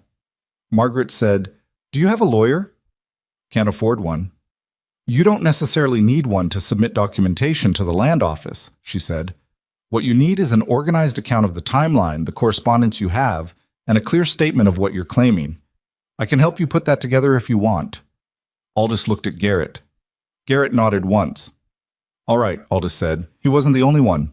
Over the following 2 weeks, 3 more neighboring ranchers came to Broken Pine with variations of the same story: pressured sales, manipulated water access, interference with contracts, all of it traceable back to Victor Ashcombe's operation over the past decade. Each of them had stayed quiet because they thought they were alone in it. Each of them had, in the drawer or the box or the old correspondence file, paperwork they'd never thrown away because it had felt too wrong to destroy, even when they couldn't see what use it would be. Margaret helped all of them. She sat at the kitchen table with each one, sometimes in the evening after the ranch day was done, sometimes on a Sunday when the regular work was slower, and organized their accounts and their documentation into the kind of coherent, dated, clearly presented files that an official body could actually use. She didn't overstate anything. She didn't add color to anyone's story or suggest that what they had was more than it was. She just organized what existed into the shape that made it legible to people who needed to read it. Garrett watched this happen across several evenings with a growing awareness of something he didn't immediately have words for. It wasn't just that she was helping the neighbors. It was the way they looked at her when they left. Aldous, the man with the water rights dispute, a young rancher named Purcell who'd been pressured into selling 40 acres he hadn't wanted to sell. They left differently than they'd arrived. Not fixed. None of the situations were fixed yet, but with the particular steadiness of people who have been taken seriously and given tools and no longer feel entirely alone in something they've been carrying quietly. One evening after Purcell left, Garrett said, You could charge for this. Margaret was organizing Purcell's copies back into the folder. He can barely make his payments. I know, I just mean what you're doing. It's work. Real work. She tied the folder closed. So is everything else I do here. She set it aside and opened her notebook to the breeding projections. I'm not doing it for payment. I'm doing it because it needs doing. He didn't say anything else about it, but he remembered it. The south pasture came back in the 7th week after the auction. Margaret said it wouldn't be visible until week 6 at the earliest, and at the end of week 5, Dex had walked out there and walked back looking unconvinced and said, "Still looks rough." And Margaret had said, "Come back in a week," with the calm certainty of someone who knows what they're watching for. And Dex had come back in a week and stood at the fence line and not said anything for almost 2 minutes. "You want to say you told me so," Garrett said, standing beside him. "She doesn't do that," Dex said, which was true. It was one of the things about Margaret that Dex had clearly decided, somewhere along the way, he respected. The grass wasn't lush. It wasn't going to be lush, not this year, not after what the drought and the neglect had done to it. But it was standing up. It had the right color in the right places. It was doing what grass does when the conditions are finally close enough to what it needs. It was recovering. The breeding program expansion happened more slowly and with more arguing than most things at Broken Pine, which meant it happened pretty similarly to everything else. Margaret had 3 bulls she wanted to retire from breeding and 2 new lines she wanted to introduce, and she'd been presenting the case for this across several weeks in the methodical way she presented cases for things. Data first, cost-benefit second, long-term projection third. Garrett had resisted. Not because she was wrong, but because introducing new bloodlines was an investment that felt risky when they were still paying down the last of the debt, and he told her that. "I know it feels risky," she said. "It is risky." "Garrett," she turned the breeding record toward him. "Look at what these 3 bulls have produced over the past 4 years. The calf weights, the health records, the rate of deficiency. It's all right there. Continuing with them doesn't feel risky because it's familiar, but familiar and safe aren't the same thing. I know the difference." "Then look at the numbers." He looked at the numbers. He sat there and actually looked at them. Not at the idea of them, or what they implied about admitting she was right, but at the actual figures in the columns, and the numbers said what she'd been saying they said for 3 weeks. "How much for the new bulls?" he asked. She told him. It was more than he'd wanted to hear, but less than he'd feared.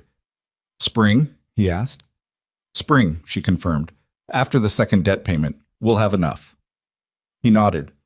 She made a note in the breeding record and closed it, and across the table from her, Garrett sat with the feeling of a man who has been right about the wrong things and wrong about the right things enough times now that he's started to recalibrate which of those outcomes he's more afraid of. The town started coming to Margaret 6 weeks after the auction, and it happened so gradually that it was several weeks before Garrett fully registered the pattern. It started with Aldous mentioning to someone at the feed store that the woman at Broken Pine had helped him put together his documentation for the county file, and that she seemed to know what she was about, which led to a rancher's wife stopping Margaret in the street when she and Garrett were in Caldwell for supplies, asking about pasture rotation with the slightly apologetic manner of someone who isn't sure if the question is welcome. Margaret had answered it thoroughly and without any indication that the question was an imposition, and the rancher's wife had walked away with 3 things she hadn't known before. Then a man named Holcomb, who ran sheep northeast of town, and who therefore had almost no social overlap with the cattle community and wouldn't have come to Broken Pine on his own, wrote a letter to Garrett asking if Mrs. Holloway might be willing to look at his breeding records because he'd heard she had a way of seeing problems before they became disasters. Garrett showed Margaret the letter. She read it twice. "What do you want to do?" "I want to know what you want to do," he said. "I'll look at his records," she said. "Tell him to come on a Wednesday." Holcomb came on a Wednesday and left 4 hours later with a reorganized breeding timeline and a supplementation plan and a list of questions to ask his vet. He came back a month after that with a gift, a small wheel of cheese from his wife, and the information that his winter lamb losses were down by 1/3 from the previous year. Margaret accepted this cheese and added the information to her notebook without fanfare, and that was that, except that it wasn't, because Holcomb mentioned it to someone who mentioned it to someone else, and that particular thread kept extending in the way threads do in small communities where information about who can actually help you is valuable. By the time November settled its early cold over the territory, there had been 9 people at Broken Pine who'd come not because of Garrett, but because of Margaret. A few she'd charged modest consulting fees, the ones who could afford it, and who, she said practically, wouldn't value the advice if they got it free. The ones who were struggling got the same attention at no charge, and she tracked neither category in any way that was meant to build anything. She just helped the people who came, and people kept coming.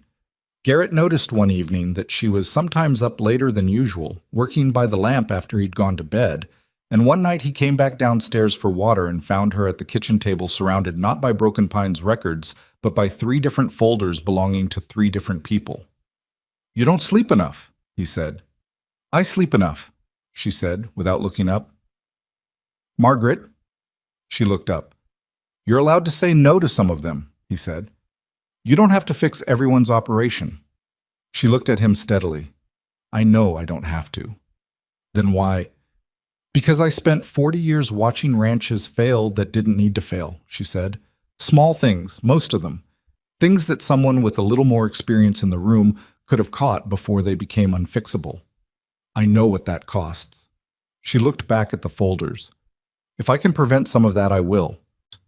He stood in the kitchen doorway in the dark, and he looked at her bent over her work at the table that had become in 9 weeks, something entirely different from what it had been when she arrived and found his records in a box. And he thought about what she'd said on the auction ground. The floor was always standing, it just needed someone to clear the debris off it. And he wondered if she knew she was doing that for the entire county and not just for him. He didn't say it. He got his water and went back upstairs, and Margaret worked for another hour before the lamp went out. The question of what they were to each other had been sitting in the corners of the ranch all autumn, unaddressed, not exactly avoided, but not directly approached either. They were not romantic in the conventional sense. There had been no declaration, no moment designed for it, no conversation explicitly about the category of what existed between them. What there was, instead, was a decade's worth of respect compressed into 12 weeks, and the kind of ease that builds between people who have been through something difficult together and have found that the other person's presence in it was a net improvement. Garrett was 53 years old in his thinking, even though he was 41 by the calendar, meaning he'd been made old by loss and debt, and 2 years of watching something he loved deteriorate, and Margaret was somewhere the opposite, younger in her energy than her 57 years might suggest, because she was the kind of person who doesn't slow down when things get hard but speeds up, which is either the secret to not aging or the reason some people don't make it to old age and nobody can tell from the outside which one applies until later. The conversation happened on a Sunday in late November, of all the possible times and ways it could have happened, because of a broken fence post. Garrett was fixing it, a fence on the north edge of the property that had been on the list for 6 weeks and kept getting displaced by more urgent things. And Margaret had come out not because she needed to, but because she was walking the perimeter inspection she did twice a week, and the north edge was on the route. She'd watched him work for a few minutes, handed him the post driver when he reached for it without him asking, and then sat on the adjacent fence rail in the cold November air with her coat pulled around her. "Can I ask you something personal?" she said. He looked up. In 12 weeks, she had never opened with that. "Go ahead," he said. "When you wrote to the agency." She paused, choosing her words in the careful way she chose things. "What were you actually hoping for? Not what you put in the letter, what you actually hoped." He thought about that. Drove the post. Thought about it some more. "Someone who wouldn't leave," he said finally. "That's the honest answer. My first wife didn't leave by choice, and this ranch—" He stopped. "I've been running it alone for 9 years, and the last 2 years of that, it's been running away from me. I wanted someone to stay, someone who'd be here when things went wrong and wouldn't decide it was too much and go." Margaret was quiet for a moment. "And now?" she asked. He looked at her sitting on the fence rail in her coat with her silver hair and her practical expression and the notebook that was probably already in her pocket, ready to record whatever she observed next. "Now I've got someone who reorganized my breeding records and took on Victor Ashcombe and is up past midnight fixing other people's problems," he said. "And I'm aware that what I hoped for and what I got are 2 different things, and that what I got is considerably better." Margaret looked at the north field. A muscle in her jaw moved the way it did when she was working through something. "I'm not what you originally wanted," she said. "It wasn't a complaint, it was just true." "No," he said. "You're what I needed. I didn't know those were different things until you showed up and showed me." She was quiet for a long time. The wind came across the north field and moved through the fence wire with a low note that wasn't musical but wasn't unpleasant either. "I'm not easy to live with," she said. "I've noticed." She looked at him sharply, and then, for the first time in 12 weeks, genuinely, fully, without reservation, she laughed. It was a real laugh, the kind that surprises the person having it, and it transformed her face into something that had always been there underneath the capable, organized, practical exterior that she wore as a kind of working armor. Garrett smiled. He couldn't help it. "I'm also not finished," she said, when the laugh had settled. "I have opinions about the spring breeding program and the South Pasture Plan and the way Coop holds a fence post driver that I haven't fully shared yet." "I suspected as much. And I intend to be here for all of it," she said quietly. The laugh was gone, but something of it remained in her voice. "If that's what you're asking." "It's what I'm asking," he said. She nodded.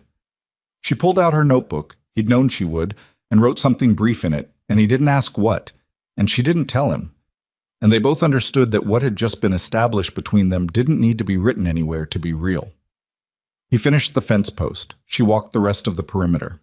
They came back to the house separately, arriving within 5 minutes of each other, and Dex was in the yard when they came in and looked at one and then the other with the expression of a man who has noticed something and is deciding whether to say it. He didn't say it. He went back to what he was doing. Coop, who was nearby and had less self-control, said, "What happened?" "Fence posts fixed," Garrett said. Coop looked at Margaret. Margaret looked at Coop. "I'll teach you to drive a post properly next week," she said. "You've been doing it wrong since September." Coop's mouth opened. "I've been doing it wrong," she said pleasantly, "but fixable. Most things are." She went inside. Coop turned to Garrett with an expression of profound offense, and Garrett shrugged with the specific helplessness of a man who has made his peace with being outclassed and is no longer troubled by it. The formal investigation into Victor Ashcombe reached its first conclusion in December, 4 months after the auction. It was not the sweeping accountability that the full picture of Webb's letters might have suggested was coming. It was narrower than that. A finding of improper conduct in 3 specific instances of buyer interference, a requirement to pay damages to 2 of the ranchers who'd contributed to the county file, and a formal censure from the Livestock Commission that was, in practical terms, a significant blow to his standing with the major buyers and trade organizations he'd spent 20 years cultivating. Garrett heard about it from the county land office by mail. He read the letter twice at the kitchen table and then slid it across to Margaret, who read it once and set it down. "Not everything," she said. "No. But something." She picked up her coffee. "The damages go to Aldous and Purcell?" "Yes." "Good." She looked out the window at the yard, at the ranch in its December quiet. "The censure matters more than people think. The buyers he controlled, they'll recalibrate their relationship with him. That affects his operation significantly, even if it doesn't look dramatic from the outside." "You think it's enough?" She considered it honestly. "I think it's what was possible in the time and the context." She looked at him. "He still has his land. He'll still be a neighbor, but he's a neighbor who now has an official record, who's lost the trust of his buyers, who knows that 4 ranches in this county have organized their documentation and are watching." She shrugged slightly.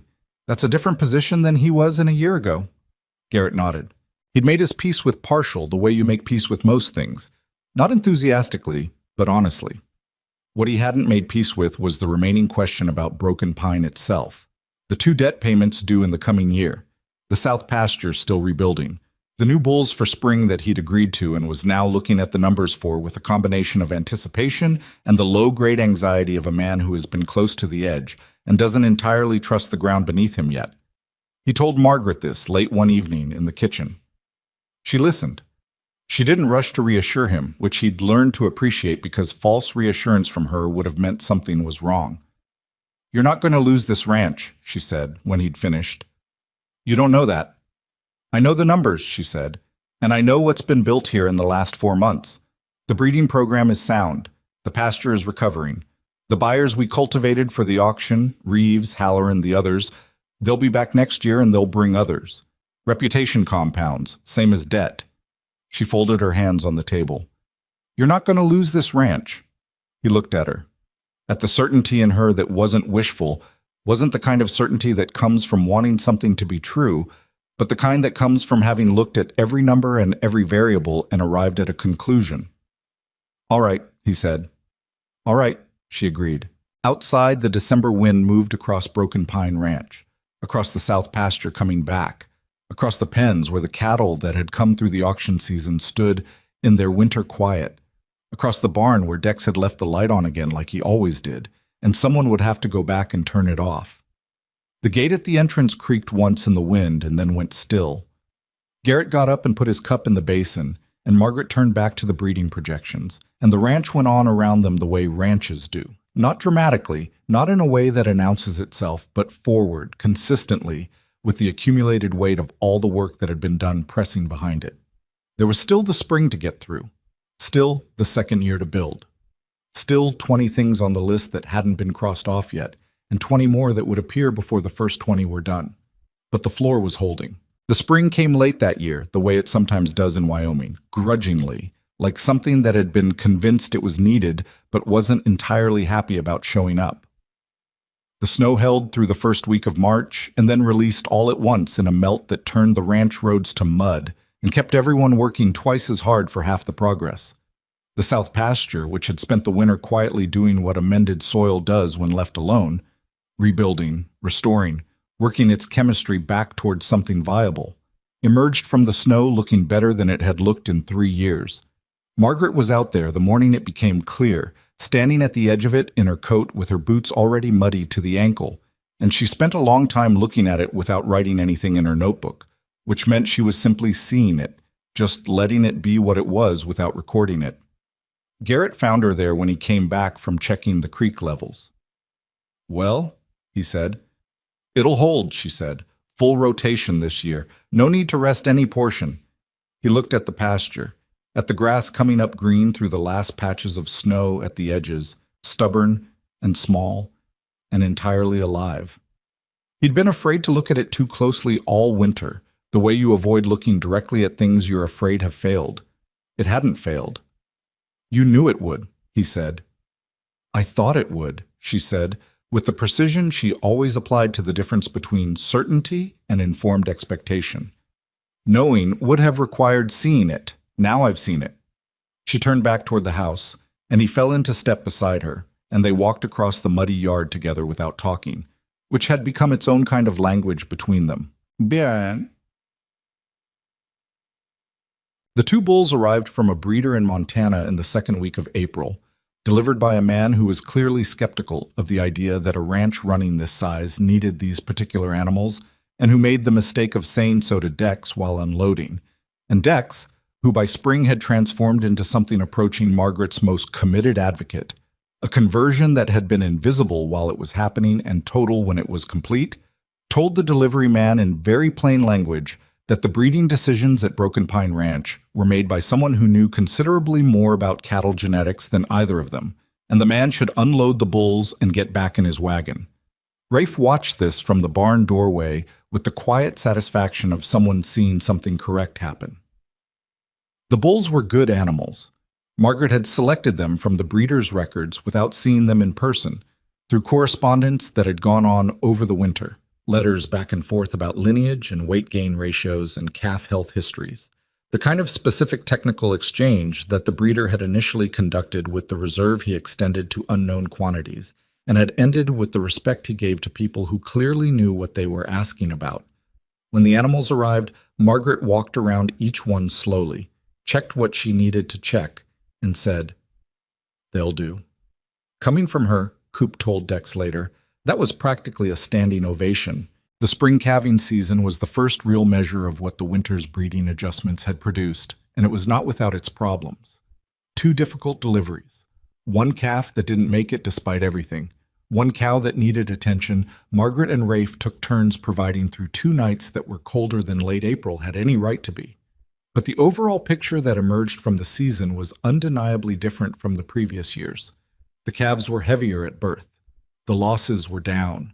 The animals that came through looked like they came from a herd that had been managed with intention rather than endured.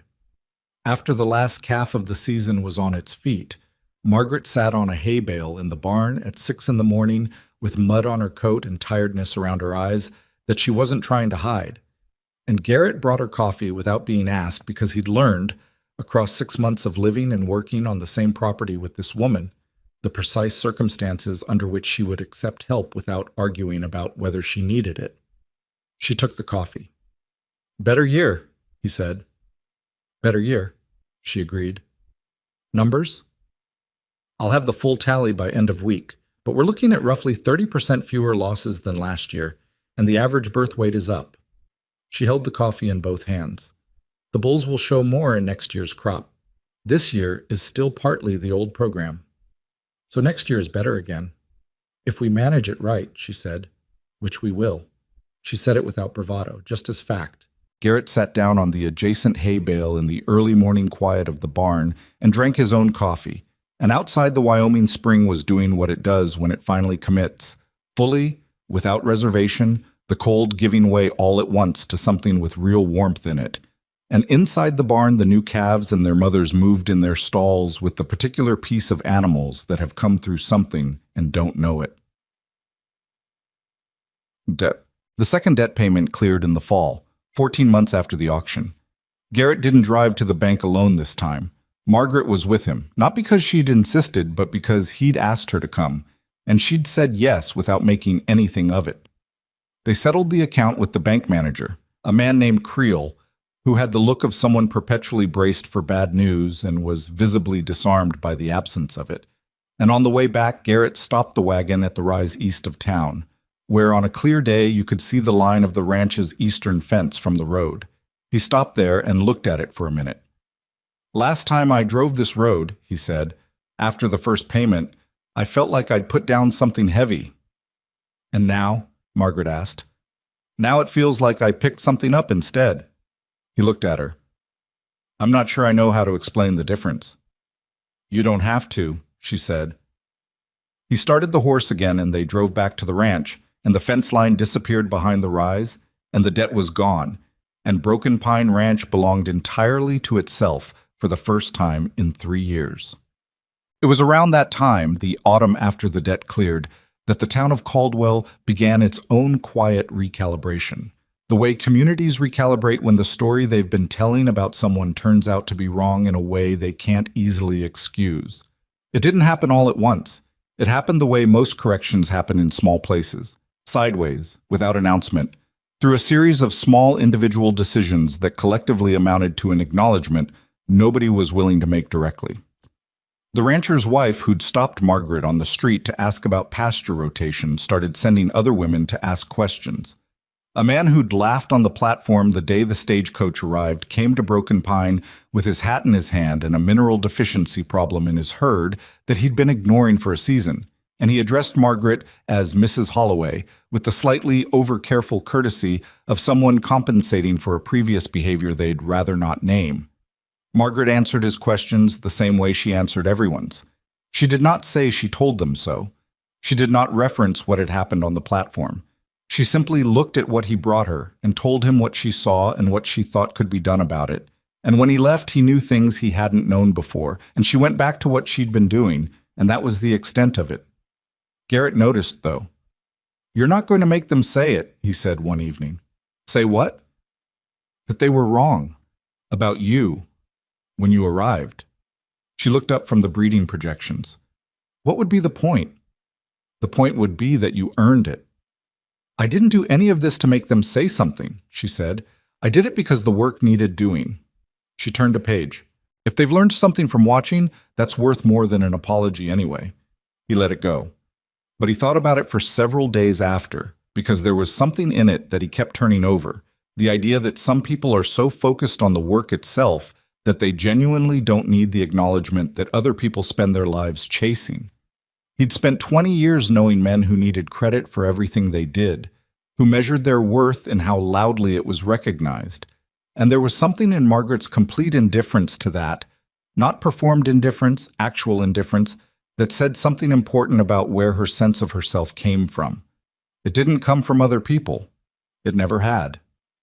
The legal matter around Victor Ashcombe concluded its official process in the spring of the second year with a result that was, as Margaret had predicted, partial. He paid the damages. He accepted the censure. He retained his land and his operation, though both were diminished. Two of his major buyer relationships had quietly ended, and two of the ranchers whose documentation had contributed to the county file had renegotiated the agreements that Victor had pressured them into years earlier. Callum Webb, who had given his statement and provided his letters and set the whole formal process in motion, had started his own small operation by then with the wages Victor eventually paid under order, 120 acres north of Caldwell, that were nothing much to start with, but that Webb, who turned out to share a certain quality of determined attention with Margaret, was working into something. He came to Broken Pine once in that second spring, ostensibly to ask about selenium testing, and sat at the kitchen table the way everyone eventually sat at the kitchen table. And afterward he said to Garrett on his way out, "You know what I think the strangest part of all this is?" Garrett said he didn't. "He was trying to control who came here," Webb said. "He went to all that trouble to make sure you got someone who couldn't help you. And the one person who could help you more than anyone he could have imagined. She just showed up anyway." He shook his head. He beat himself, in a way. Made his own plan fail by making it too specific. Garrett thought about that for a long time after Webb left. He thought about the word unsuitable and what Victor had meant by it, and how spectacularly the calculation had gone wrong. Not because the agency had defied him exactly, but because the quality he'd been trying to filter out, genuine competence, real experience, the kind of knowledge that only comes from decades of actual work, was not something you could reliably exclude by specifying age or appearance or conventional desirability. He'd been so certain he knew what an unsuitable woman looked like that he hadn't considered what a genuinely capable one might look like when she stepped off a stagecoach. He'd looked at Margaret Holloway and seen an old woman. He'd been looking at the wrong thing entirely. The gate sign was Margaret's idea, and it was also the only time in 2 years that Garrett saw her be, briefly, uncertain. She brought it up on a November evening, the 2nd November, the one after the debt was gone and the calves had been good, and the south pasture had run full rotation without issue, and Broken Pine Ranch had the particular solidity of a place that has been through the worst and has come out the other side with its structure intact. "I want to ask you something," she said, "and I want you to answer honestly, not kindly." He looked up from the feed cost projections they'd been reviewing. "All right." "The gate sign," she said. "It says Boone. It said Boone for how long?" "My grandfather put it up," Garrett said. "So close to 40 years. She nodded. She was looking at the table rather than at him. "I've been thinking about whether to say this, and I've decided I'd rather say it and hear no than not say it." She looked up. "I think it should say Boone and Holloway." He was quiet. "Not for me," she said quickly, and he could hear in it the particular tone she used when she was being careful about something. "I mean, partly for me, I won't pretend otherwise, but also because—" She stopped, started again. "This ranch is different than it was. What it's becoming isn't just what your grandfather built and what you've maintained. It's something new, and I've been part of building that new thing, and I think—" She exhaled. "I think what you name something says something about what you believe built it." Garrett looked at her across the kitchen table in the lamplight, at this woman who had reorganized his breeding records and fixed his pasture, and stood in front of Victor Ashcombe with a certification in her hand and not flinched, who had helped 6 neighbors file documentation and taught Coop to drive a fence post and made coffee every morning before anyone else was awake, who had told him honestly and without sentimentality every hard thing he'd needed to hear in 2 years and had been right about nearly all of it. "I was going to ask you the same thing," he said. She blinked. "You were." "I just didn't know how to start the conversation." She looked at him for a moment with the expression she had when she was checking whether something was true or merely kind, and she must have found it true because she nodded slowly and something in her shoulders released slightly, the particular release of someone who has been carrying a question they didn't know they were carrying. "All right," she said. "All right," he said. The sign went up on a Saturday in late November, installed by Dex and Rafe while Coop held the post level and gave unsolicited opinions about the angle. It was a simple sign, good wood, clean letters, nothing decorative. It said Broken Pine Ranch, and beneath the name, in letters the same size, Boone and Holloway. Coop stood back and looked at it when it was done. "Looks right," he said. Dex made a sound that wasn't agreement or disagreement.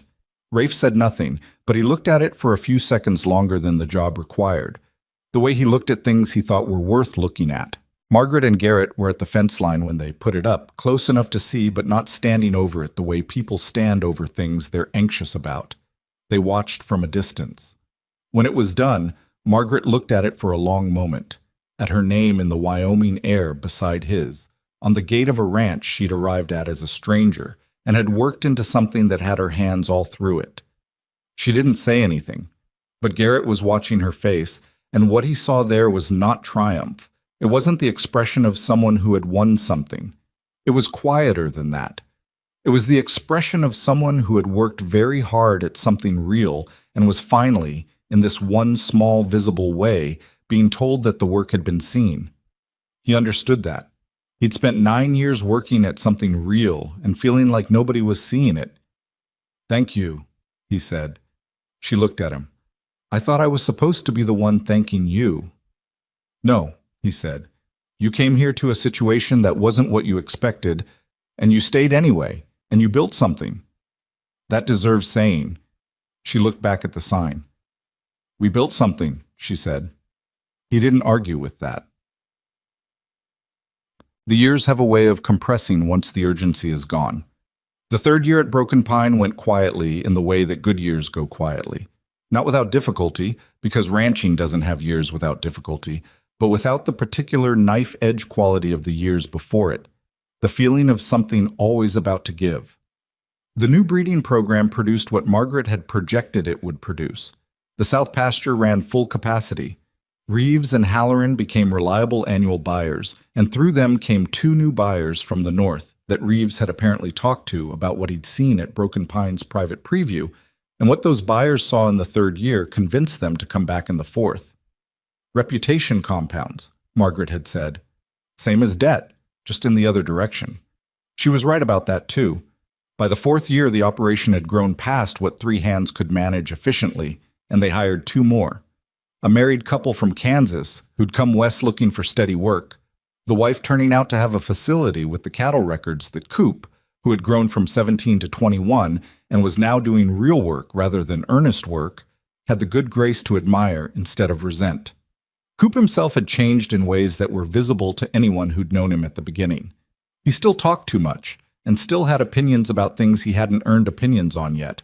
But he developed, under Margaret's patient and occasionally blunt instruction, a genuine ability to read land and animals, to notice things before they became problems, to watch instead of just looking.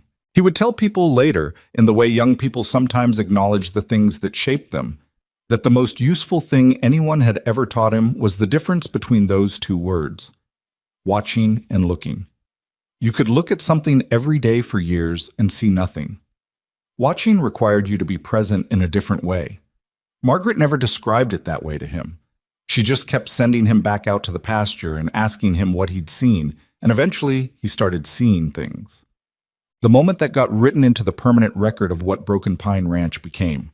The moment that people in Caldwell and the surrounding county still mentioned years later when they talked about the place, happened on a warm afternoon in the 5th year, at the county agricultural meeting held in the Caldwell Community Hall. It was a routine meeting mostly, the kind that happens twice a year and covers grazing schedules and water rights, and the practical logistics of a community of ranchers sharing a territory. Margaret had been attending since the 2nd year, initially as Garrett's partner and gradually as someone people addressed directly with questions, which had shifted by the 4th year into her being the person who kept the meeting on track when it wandered, which it always did. The meeting that afternoon had gotten into a prolonged disagreement about grazing rotation along the shared eastern boundary, a disagreement that had been developing for 2 seasons and that had the quality of something personal underneath the practical dispute. 2 ranchers had been talking past each other for 20 minutes, and the room had the restless energy of people who wanted resolution but didn't see how to get there. Margaret had been quiet through most of it, listening, taking occasional notes. Then she said, "Can I say something?" The room went quiet. She laid out the situation in about 4 minutes. Not diplomatically, not in the way of someone trying to avoid offense, but accurately. She described what each rancher's actual usage had been over the past 2 seasons, which she had apparently been tracking for her own reference. She pointed out where the real conflict was, which was not where either of the ranchers thought it was. She suggested a rotation adjustment that addressed both their concerns and asked each man directly if he could live with it. Both men said yes. The meeting moved on. Afterward, in the yard outside the hall, a rancher named Bickle, who'd been attending these meetings since before Garrett was born, stood next to Garrett and said, "That woman is going to end up running this county if someone's not careful." Garrett said, "I suspect she could run it without anyone noticing until it was already running better." Bickle laughed. Then he looked at Garrett with the kind of directness that old men sometimes allow themselves. "She's something rare," he said. "You know that." "I do," Garrett said. "Most men your age would have sent her back on the first day." Bickle said it without judgment, just observation. "Because of how it looked, not what it was, just how it looked."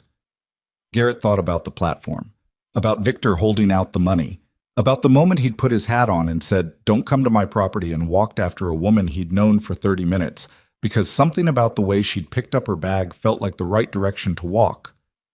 "I almost did," he said honestly. Bickle nodded. "Difference between what you almost do and what you actually do," he said. "That's where everything lives." There's a thing that happens to people who've spent their lives being underestimated. One of two things, usually. Either they spend their energy fighting it, proving themselves against every new version of the same dismissal, exhausting themselves in the effort of making people see what they refuse to see, or they stop fighting it and simply do the work, and let the work accumulate into something undeniable, and let other people's slow recognition come at whatever speed it comes. Margaret Holloway had chosen the second path a long time before she stepped off a stagecoach in Caldwell, Wyoming. Not because she was patient by nature, she wasn't particularly, not in the conventional sense, but because she'd learned early that the fight against being underestimated costs exactly the energy you need for the work, and the work is the only thing that actually changes anything. The town had called her worthless on the day she arrived. They'd meant it in the way people mean things when they're performing for each other, not as a measured assessment, but as a shorthand, a quick social calculation that said she didn't fit the category of valuable that they recognized. What they'd missed, and what took them varying amounts of time to figure out, was that the category they recognized was too small. Worth isn't the same thing as market value. Worth isn't what someone will pay at auction, or what the agency suggests, or what the rancher ordered. Worth is what you can actually do, what you actually know, what you actually build with your hands and your mind over the course of a life. You can't read it off a person on a platform in 30 seconds. You can't assess it by age or appearance or whether they match the image in your head of what help is supposed to look like. Victor Ashcombe had understood this instinctively, which was why he'd tried so hard to prevent Margaret from arriving with any real capability.